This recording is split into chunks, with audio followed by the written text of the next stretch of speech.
Olá, bom dia, tudo bom? Vamos estudar a lição da Escola Sabatina, mais uma vez, dando sequência aqui. Hoje é quinta-feira, 10 de julho. O tema de hoje é a circuncisão, tá? O que é a circuncisão? A circuncisão foi um sinal da aliança de Deus com o povo hebreu, quando lá em Gênesis ainda Deus pede para que todo homem do povo hebreu fosse circuncidado. A circuncisão era uma incisão, um corte que era feito ali no pênis do homem, né?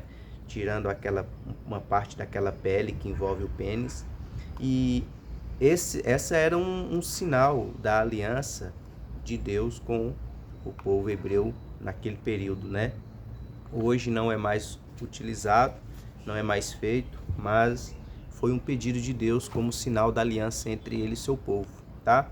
Então a circuncisão era isso. E aqui nesse tema de hoje, nesse estudo, tem uma história curiosa aqui no capítulo 4 ainda, né? Nós estamos estudando esse capítulo essa semana, o capítulo 3 também. E aqui a partir do verso 18 até o 31, ontem nós lemos o verso 18, que fala que Moisés voltou à sua casa, pediu Jetro para voltar para a terra, né, para o Egito, para salvar o povo, como Deus havia pedido.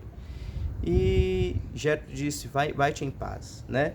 Então Jetro pega sua família e volta para o Egito agora para se encontrar com Arão. E aqui a partir do verso 18 até o verso 31 tem muitos detalhes que a gente poderia comentar, como o encontro de Moisés com Arão, o fato de Arão ter levado Moisés aos outros líderes ali, hebreus, e eles terem feito sinais, né? Moisés explica para Arão tudo o que aconteceu, depois eles vão conversar com os líderes hebreus ali, fazem os sinais que Deus havia dito a Moisés que seriam feitos, para que convencesse o povo, né, a respeito de que era Deus mesmo quem estava enviando Moisés. E então o povo crê ali naquela manifestação, né? O povo aceita Moisés como o mensageiro. Aqui diz também, tem uma coisa curiosa que a gente sempre questiona, né? Porque na Bíblia diz que Deus endurece o coração de Faraó, mas a gente sabe por meio dos estudos que Faraó era livre para deixar ir ou não o povo, né, sair do Egito ali.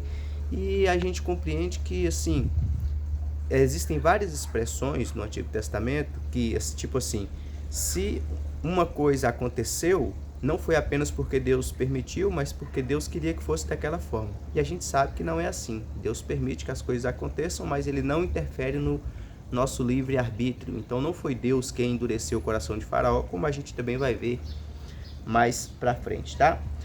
Mas o mais curioso nessa história é porque diz que enquanto Moisés estava a caminho do Egito, olha só o que acontece.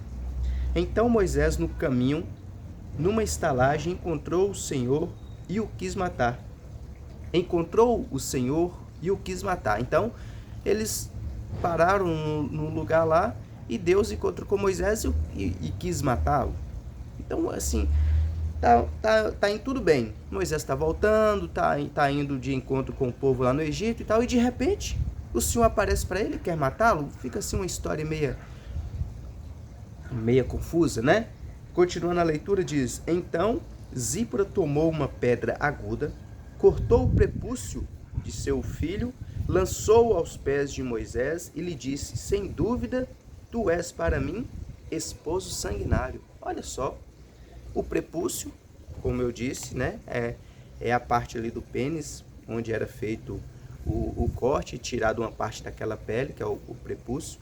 Então, Deus quis matar Moisés. De repente, Zípora pega uma pedra pontiaguda, vai lá no pênis da criança, corta uma parte e lança em Moisés. Uma situação esquisita, né? Diferente dos nossos dias, de difícil compreensão para os nossos tempos, né? E aí continua falando: assim o Senhor o deixou, ou seja, não quis matar mais, né? ela diz esposo sanguinário por causa da circuncisão. Porque Zípora havia dito para Moisés, tu és para mim um esposo sanguinário. Depois ela diz, esposo sanguinário por causa da circuncisão que ele não havia feito.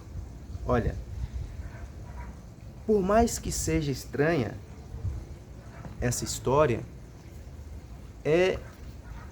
essa questão da circuncisão, que inclusive no Novo Testamento, quando as pessoas questionam, as pessoas que vierem para a nossa fé têm que serem circuncidadas e tal, aí os discípulos discutindo entre eles, falam assim, por que a gente vai impor uma coisa tão difícil para essas pessoas que estão se unindo ao Evangelho, uma coisa que até para nós era difícil de cumprir, nem a gente não estava suportando, porque de fato era dolorido, né? Só que era um pedido de Deus ali, para aquele povo, daquela época em especial, como um sinal da aliança. E Moisés, como um líder escolhido para ir salvar o povo hebreu, ele não podia deixar que essas coisas passassem. Ele não podia deixar que a vontade de Deus, conhecida por ele, fosse passada de lado. Principalmente ele como um líder, né? E as obrigações que Deus pede para que a gente aprenda e repasse e que todos sigam, elas são mais obrigatórias ainda, elas ainda são mais necessárias para a liderança. A liderança tem ainda mais obrigação de cumprir aquilo da melhor maneira possível, segundo a vontade de Deus, segundo a forma que Deus pede, do que os seus liderados. Ele precisa ser exemplo.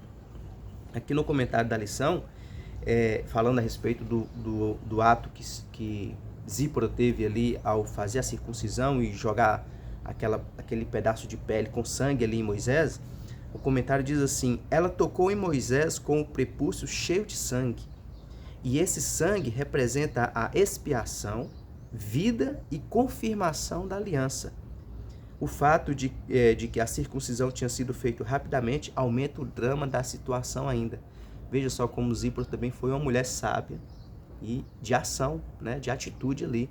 Ela percebeu a situação, correu lá e fez a circuncisão no filho, provavelmente no Eliezer, né, o filho mais novo de Moisés. Então aqui, quando diz que a circuncisão representava expiação, vida e confirmação, eu sempre gosto de explicar essa palavra expiação. Tem espiar com S e espiar com X.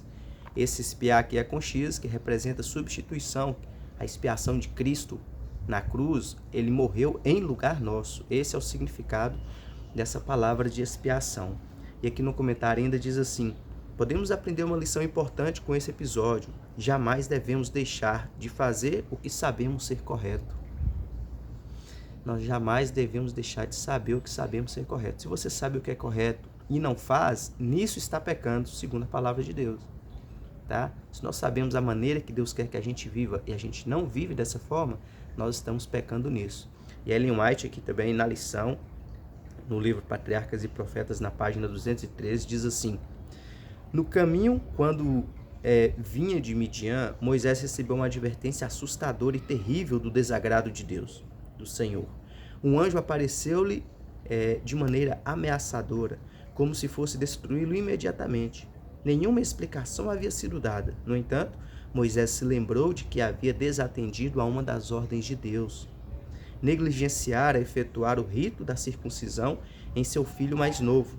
Deixara de satisfazer a condição pela qual seu filho poderia ter direito às bênçãos da aliança de Deus com Israel. E tal negligência por parte do dirigente escolhido de Israel diminuiria a força dos preceitos divinos sobre o povo. Agora imagina, quem é o Deus que está enviando você até mim, Moisés? Não, é o Deus eu sou, é o Deus pai de Abraão, de Isaac e de Jacó. Não, mas espere, o Deus de Abraão, de Isaac e de Jacó pedia circuncisão, e você não circuncidou seu filho? Será que é esse mesmo Deus que está te enviando? E pensa numa hipótese, né? Pensa, e aí, pai? E aí? Pensa nessa hipótese. Moisés volta para salvar o seu povo, e quando ele chega lá, ele não está dando exemplo do Deus que ele diz que o havia enviado. E terminando aqui diz assim, Zípora, temendo que seu marido fosse morto, realizou ela mesma o rito E então o anjo permitiu que Moisés prosseguisse com a jornada. Em sua missão diante do faraó, Moisés seria colocado em posição de grande perigo. Sua vida só poderia ser preservada pela proteção de santos anjos. No entanto, enquanto vivesse negligenciando um dever conhecido, não estaria livre de perigo, pois não poderia estar protegido pelos anjos de Deus. Será que nós também não corremos esses riscos de sabermos qual é a vontade de Deus para a nossa vida e vivermos negligenciando a sua vontade? Então, pense nisso, veja se estamos em ordem com a nossa vida, em ordem em relação ao que Deus quer que a gente faça, não que a gente vá ser perfeito, né? Difícil, impossível sermos perfeitos nesse mundo de pecado, porque somos pecadores, mas sabemos muitas vezes do que Deus quer para cada um de nós e não podemos negligenciar a sua vontade. Não é porque nós somos pecadores que vamos viver como pecadeiros, né? Pecando porque sabemos que não, né? Eu sou pecador, não consigo viver sem pecado, então vou me entregar para o pecado de vez. Negativo. Que nós possamos a cada dia tentar sermos mais e mais santos na presença do nosso Deus. Vamos orar?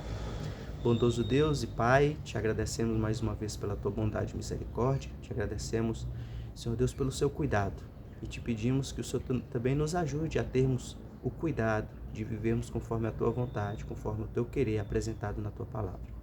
Esteja com cada um de nós, ajuda-nos a cada dia a não sermos pecadeiros, mesmo sendo pecadores, mas que possamos procurar de todo o nosso coração viver conforme a tua vontade. Esteja com cada um de nós, abençoe também os meus irmãos e amigos que estão acompanhando esse estudo, os meus pais, os meus irmãos também de sangue aqui, também onde eu estou na casa da minha irmã, meus irmãos que não estão aqui também, que o Senhor esteja com cada um deles. Te oramos e te agradecemos em nome de Jesus. Amém. Então é isso, obrigado por acompanhar mais um estudo comigo, fique com Deus e até o nosso próximo encontro, tá bom?